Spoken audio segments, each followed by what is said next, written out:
Hello, sports fans. It is Thursday, January the 3rd, the year 2013, and as usual, a lot to get to in the sports world, so let's get it going right now.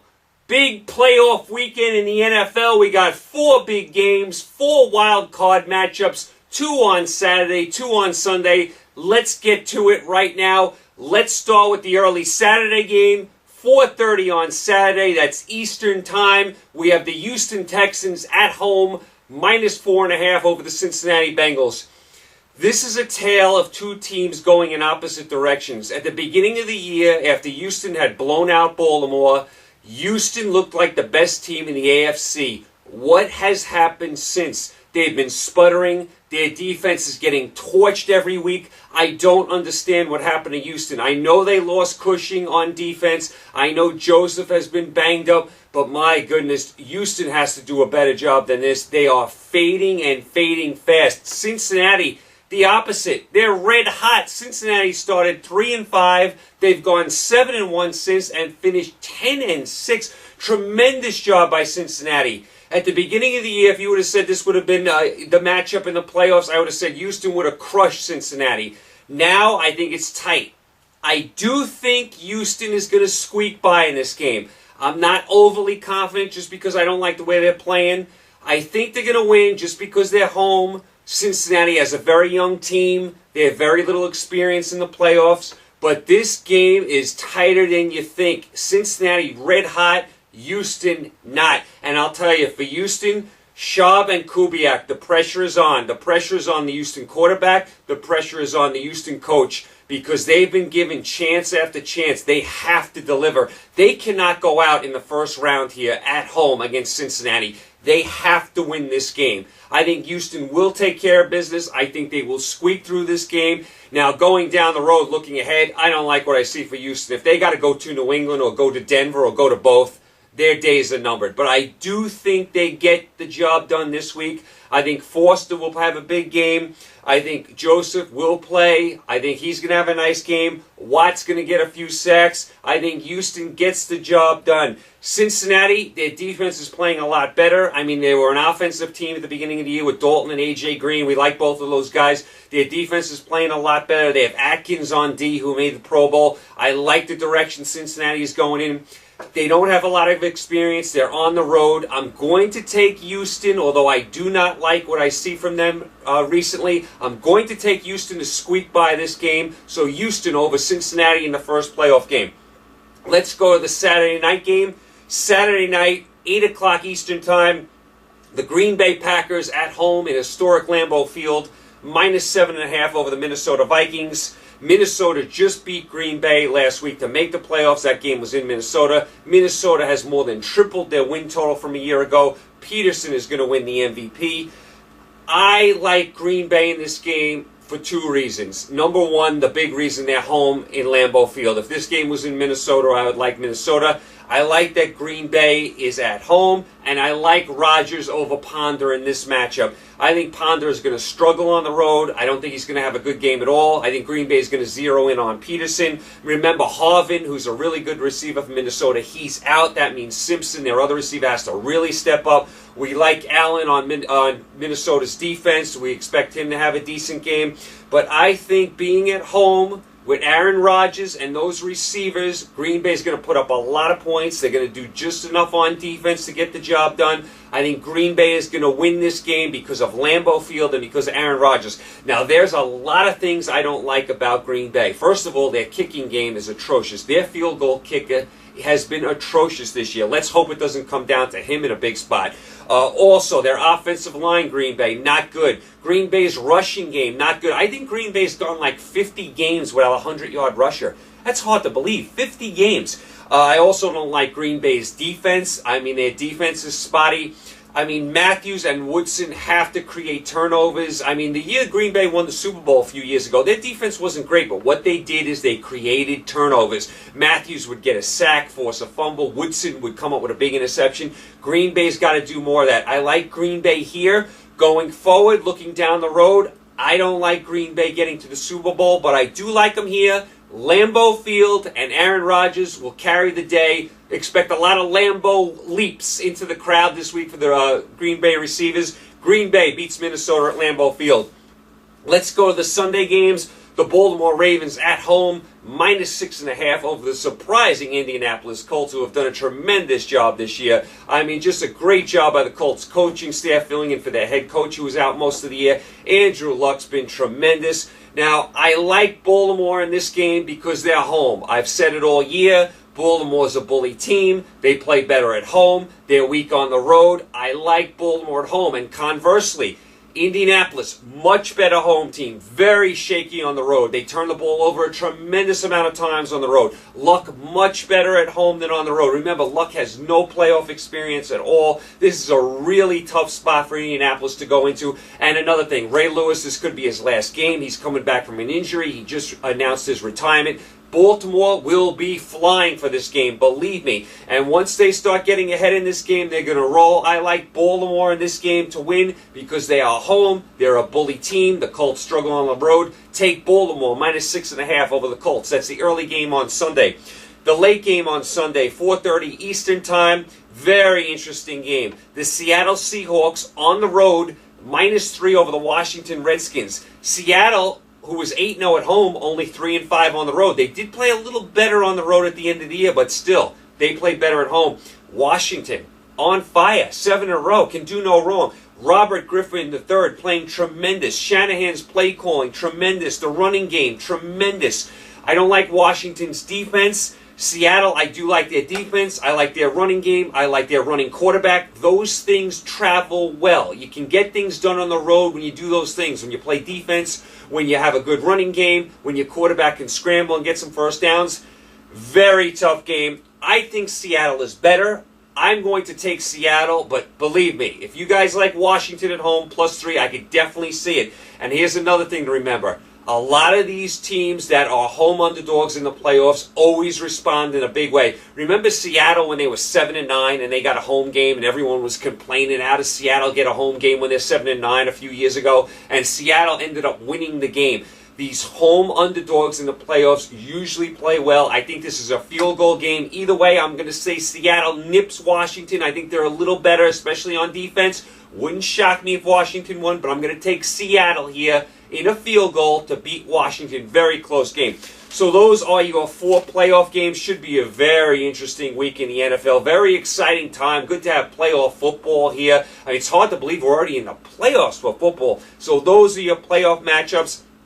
Let's transition a little college football. Last night, I was really shocked. In the Sugar Bowl, Louisville just took apart the Florida Gators and beat them. I was shocked Louisville won this game, and it started bad for Florida right away. First possession, Florida gets the ball. They throw an interception. Louisville runs it back. From there, Louisville pretty much dominated most of this game. Florida didn't look like they wanted any part of this game. Louisville acted like it was the biggest game in school history. That's what worries you about these bowl games sometimes. Who's motivated, who's not. Remember, Florida just missed getting into the national championship game. They weren't motivated here. They're playing a Louisville team. They're probably like, oh, we can beat Louisville if we just show up. Louisville took the game serious. They were hungry. They were really, really enthusiastic about this game, and they deserved the game. They pushed Florida around in this game. I was really impressed by the Louisville quarterback, too. He looked really good last night. Tremendous job by Louisville. I was really surprised they pushed Florida around last night. Tonight in your Fiesta Bowl, you have a nice matchup. Oregon against Kansas State. Very interesting matchup here. Oregon's got the high-flying offense. Kansas State had a nice year. Kansas State, we love the coach, Bill Snyder. I mean, Oregon, we'll see about their coach. He's been linked to a lot of NFL jobs. Should be a high-scoring game. I think Oregon just has a little too much firepower for Kansas State. Tomorrow in the Cotton Bowl, Oklahoma and Texas A&M. Of course, the Texas A&M quarterback wins the Heisman Trophy. That should be an interesting game because down there in Dallas, you'll have half Oklahoma fans, half A&M fans. Should be a festive atmosphere. I think A&M's got a little too much. I haven't been impressed with Oklahoma this year. I didn't like their defense this year, so I like A&M in that game. On Saturday, Pitt and Ole Miss in the Compass Bowl. Why are they playing this game, I mean, so late? This should be one of the first bowl games, not one of the last. I like Ole Miss there. The GoDaddy.com Bowl on Sunday, Kent State, Arkansas State. That's a field goal game either way. And then Monday, we'll preview the national championship game down in Miami. That's Alabama and Notre Dame. We'll do that more on Miami. Looking forward to finally getting to that game. It seems like these teams haven't played in like 6 weeks. I mean, when's the last time Notre Dame played a game? What was that, like 6 weeks ago? It's about time we get this game going. So that's your college football looking forward. As far as your college basketball, #1 Duke last night beat Davidson in Charlotte. Purdue upset Illinois last night in Purdue. Nice win for Purdue. Some games to keep an eye on over the weekend. Tonight you got Michigan Northwestern, Gonzaga Pepperdine, nothing great. Saturday you got Wake Forest at Duke. You got Ohio State Illinois, Gonzaga at Santa Clara, Georgetown at Marquette, Purdue at Michigan State, Oklahoma State at Kansas State. Nothing great. Sunday Iowa at Michigan, Temple at Kansas. Not a great week in college basketball. Well, we got a long way to go for college basketball. Believe me, once football is over, we're going to have a million games to cover in college basketball. Real quick on your top 25 in college basketball. Here's some teams not in the top 25 that are just outside the top 25. UNLV, North Carolina. Believe it or not, North Carolina not in the top 25. The fans down there on Tobacco Road are not happy with that. Temple lurking around but not in the top 25. Virginia Commonwealth. Kentucky with all those freshmen, they're not in the top 25. UConn, another perennial powerhouse, they're not in the top 25. And UCLA, they were ranked pretty high going into this year. They're not in the top 25. Here's your top 25 real quick. 25, Kansas State, they're 10-2. They had a nice win against Florida. Pitt, they're regrouping. They're playing some nice basketball. You know, Jamie Dixon always has that team ready to play. They're number 24. They're 12-2.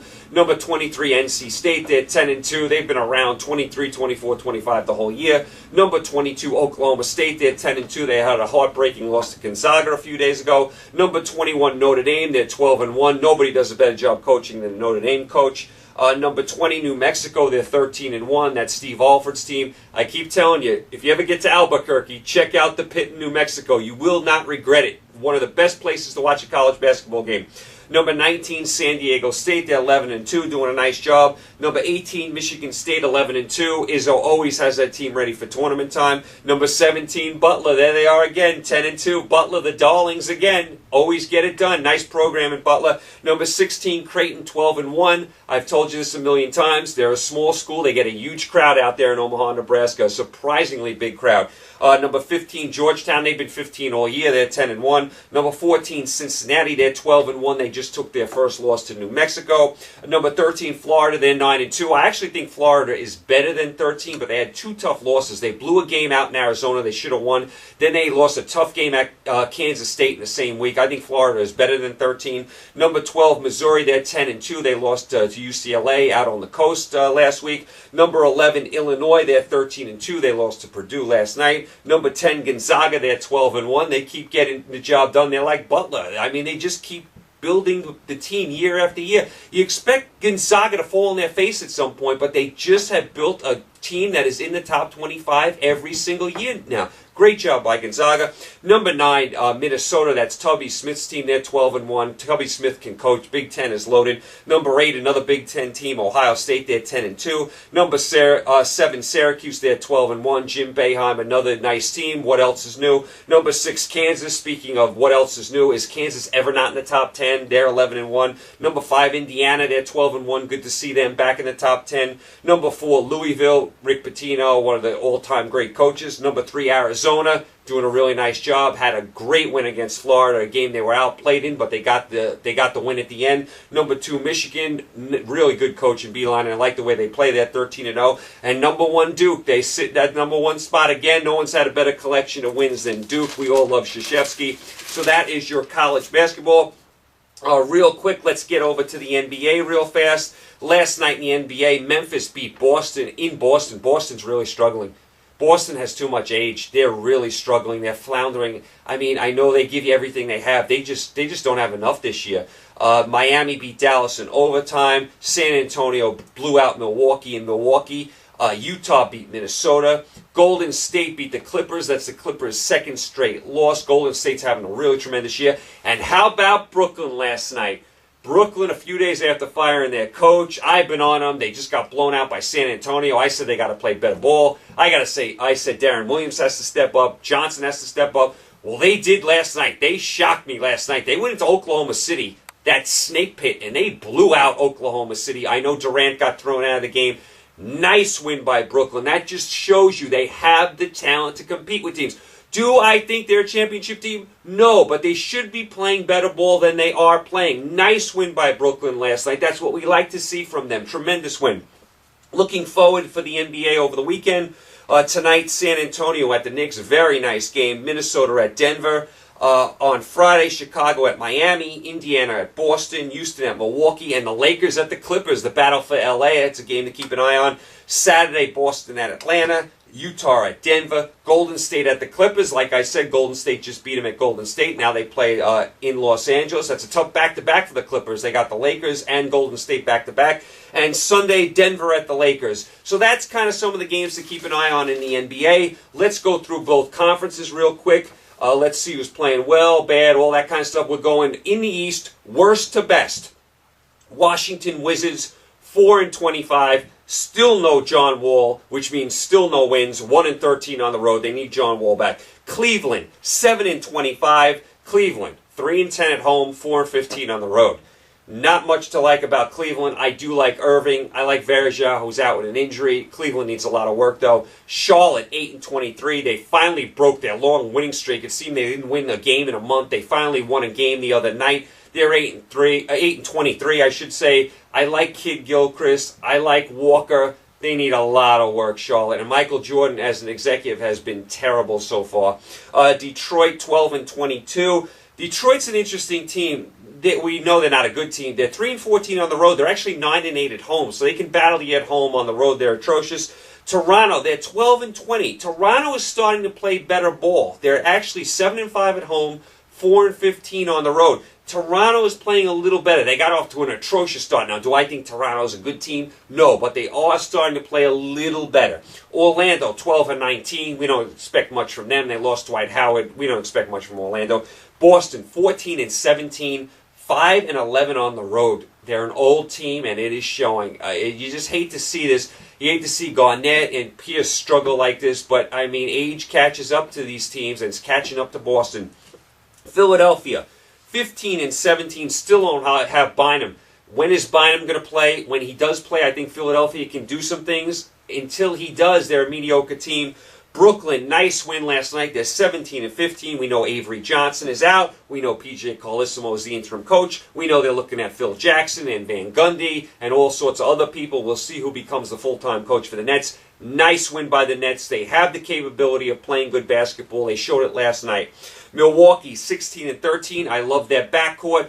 Don't love their front court. Chicago, 16-13. Considering they don't have Derrick Rose, that's a nice job. If they get Derrick Rose playing well, Chicago's an upper echelon Eastern team. Indiana, 18-13, doing a really nice job. They were a good team last year.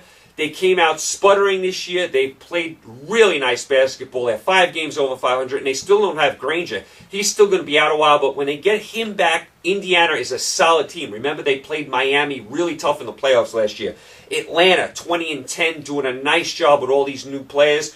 Horford and Josh Smith just really carrying the day for Atlanta. I like what I see from the Hawks. The Knicks, 21-10. 5-5 in their last 10 games. They're kind of sputtering a little bit. Carmelo's playing out of his mind. Felton is out. They have a big game at the Garden tonight against the Spurs. Keep an eye on that. And the Miami Heat at 21-8. We know when they put it all together, they're the best team in the league. I mean, we know that for a fact. All right, moving over to the West, worst to best. The New Orleans Hornets at 7-24. Finally, Eric Gordon is playing. It seems like he hasn't played in a year. Finally, Eric Gordon is playing. So you have some nice young players to watch in New Orleans. You have Eric Gordon, you have Davis, you have Rivers. Nice young players. They need a long way to go, though. Long way to go for New Orleans. Phoenix, 11-21, 2-14 on the road. I don't like anything about Phoenix. Sacramento, 11-20, 1-13 on the road. Now Evans is hurt. We'll see if Sacramento makes a trade. Maybe they trade Cousins. It looks like they have to trade somebody. This core is not working. They do have some ability, this young core, but it's just not gelling. Dallas, 13-19, just falling apart. They do get Dirk Nowitzki back. Thank goodness. Dallas is falling apart here. If Dirk plays on a high level, Dallas does have a decent team, but they are falling apart. 13-19. Terrible. Utah 15-17, 9-4 at home, 6-13 on the road. What's going on with Utah? I mean, I know they're not a great team. They should be better than 15-17. Bad job by Utah. Lakers 15-16, continue to sputter, 5-9 on the road. Kobe Bryant saying the team is old and slow. That's never a good sign when Kobe starts attacking teammates. You know what? He's right. Other than Dwight Howard, they are old and slow. They have no bench. They have older stars like Nash and Kobe and Gasol and Artest. I don't like what I see from the Lakers. I don't like the coaching. I don't like the lack of defense. I don't think the Lakers are a championship contender. I've said it from day one. Nothing has changed. Minnesota 14-13. Once again, Rubio's hurt. He's got a back problem. He's going to miss a couple games. Does Rubio and Love ever play at the same time? It seems one or the other or both are always hurt. Portland 16-14. Nice job by Portland. They got off to a slow start. They have some really nice young players. Hickson, Lilliard, Aldridge, nice young players. I like what I see from Portland. They went into the Garden and beat the Knicks the other night. I love the fans in Portland. I love that arena, the Rose Garden. Portland, much improved. I like what I see from them. Denver, 18-15. Here's what you need to know about Denver. They're a good home team. They're probably one of the best home teams in the league. They're 10-1 at home. They can't win on the road. They're 8-14 on the road. They play double the amount of road games, so they're going to play a lot of home games left. Denver's a good home team. They can beat anyone at home. They can't do much on the road. That's where Denver stands. Houston, 17-14, doing a nice job. They're an exciting team. I like Lynn. I like Harden. I like the big man Ashik in the middle, grabbing those rebounds. I like what McHale's done with this Houston team. Nice job. Golden State, 22-10. They continue to surprise. Remember, Golden State doesn't have their center Bogut, who they traded for in the offseason. He's still recovering from surgery. We don't know when he's going to be back. Hopefully he gets back sometime this year because they're 22-10 without him. Imagine you put that big man in the middle. Tremendous job by Mark Jackson. Tremendous job by Curry, Lee, and this rookie Thompson, who's out of sight. Really nice job by Golden State. Mark Jackson up for Coach of the Year. Memphis 19-9. I say the same thing about Memphis every week. They have a nice collection of players. They might have a couple all-stars. They have no superstar. So in the end, the lack of superstar is probably going to burn them in the playoffs, but they have a solid team, Memphis. San Antonio, 25-8. What else is new? Always great in the regular season. Well coached. We all love Duncan, Parker, and Ginobili. I still think age is going to bite them in the playoffs. It did the last few years. I think it'll do it again this year. The Clippers, they're 25-8. Their long winning streak is snapped. Now they've lost 2 in a row. They have a big game against the Lakers on Friday. You can't say too much bad about the Clippers. Griffin has been good. Paul has been good. I like what I see top to bottom from the Clippers. They're really playing good basketball this year. Like what I see from the Clippers. And Oklahoma City, 24-7. Despite their loss at home to the Nets last night, Oklahoma City is one of the best teams in the league. We all love Durant. We all love Westbrook. They have Ibaka. Now, are they as good without Harden and with Martin? Only time will tell. We'll see in the playoffs if Martin can play as well as Harden did in the playoffs, if he can make big shots. We'll see. I personally don't think Oklahoma City is as good without Harden and having Martin in his place. That's me personally. And I still don't think Oklahoma City is as good as Miami. I think they're a little short. So they need to overcome Miami. They need to get up there with Miami. They need to find a way to beat Miami. Can they do it? That's the team that's really in Oklahoma City's way is Miami. Can they beat Miami? And of course, they wouldn't meet them until the championship anyway. So I think we're looking at a Miami-Oklahoma City championship again. Yes, there's some other contenders. You got the Clippers. You can never count out San Antonio. I mean, in the East, you got the Knicks and you got the Hawks. I still will pick Miami and Oklahoma City right now, and I still give Miami the slight edge. So that is your NBA. That wraps up today. We kind of got caught up for the week. We had a short week this week, only 2 days. Next week, we start our regular schedule. All right, so you guys, we have the big playoff games on Saturday and Sunday. You got some NBA over the weekend. You got some college basketball. You got your bowl games. I will be back with you Monday. We'll go over everything that happened over the weekend. We'll go over everything that happened in the NFL playoff games. I'm sure it'll be a wild weekend in the NFL. And then Monday, your big national championship college football game, Notre Dame and Alabama. Really looking forward to this matchup. We will preview that on Monday. You guys enjoy the games for the next few days. You guys stay safe. Thanks for tuning in. I will talk to you Monday. Take care.